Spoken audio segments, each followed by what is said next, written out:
Salams and welcome. Thank you for joining me in episode number 547 of the Afrikaans translation of the Holy Quran. Ons is nou besig met die Heilige Quran en dit is die Heilige Quran by Imam M.A. Baker. Auzubillahi minash shaitani rajim. Bismillahir Rahmanir Rahim. In the name of Allah, most gracious, most merciful. In die naam van Allah, die barmhartige, die genadige.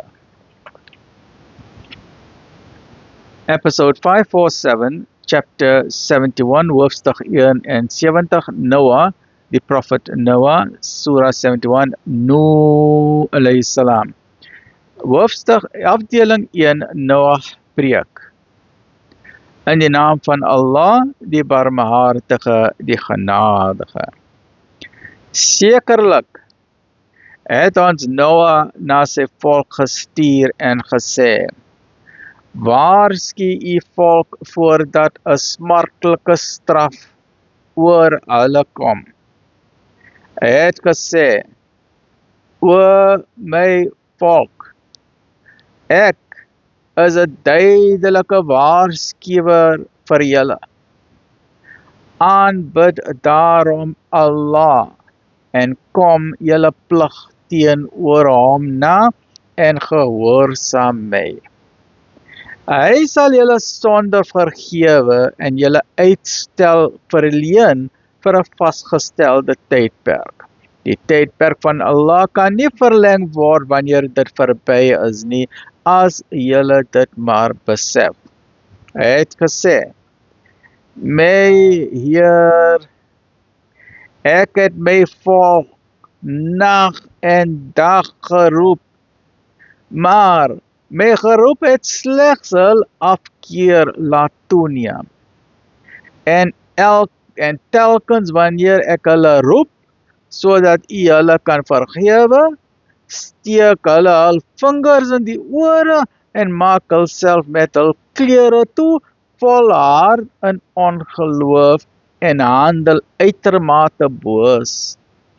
Ek het luid tot hulle geroep, en in die openbaar en privaat met hulle gepraat. En ek het gesê, vra julle Heer om vergifnis, want hy is die vergewensgesinde. Hy sal vir julle reën in oorvloed afstuur, en hy sal julle rykdom en kinders vermeerder, en hy sal vir julle tuine en riviere skenk. Wat bekeer dan dat julle Allah nie vereer nie?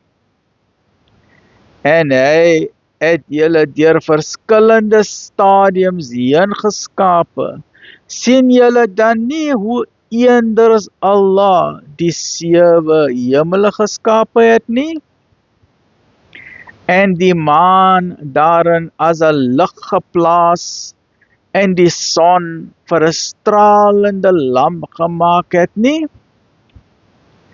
En Allah het dit bestem dat julle soos gewasse uit die aarde moes groei, en hy laat julle daarheen terugkeer, en hy sal julle weer nuut voorbring.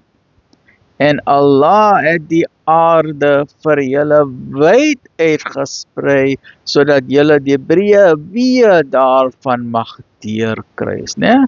Ons moet daarin diep dink, né? Lekker bly, alhamdulillah.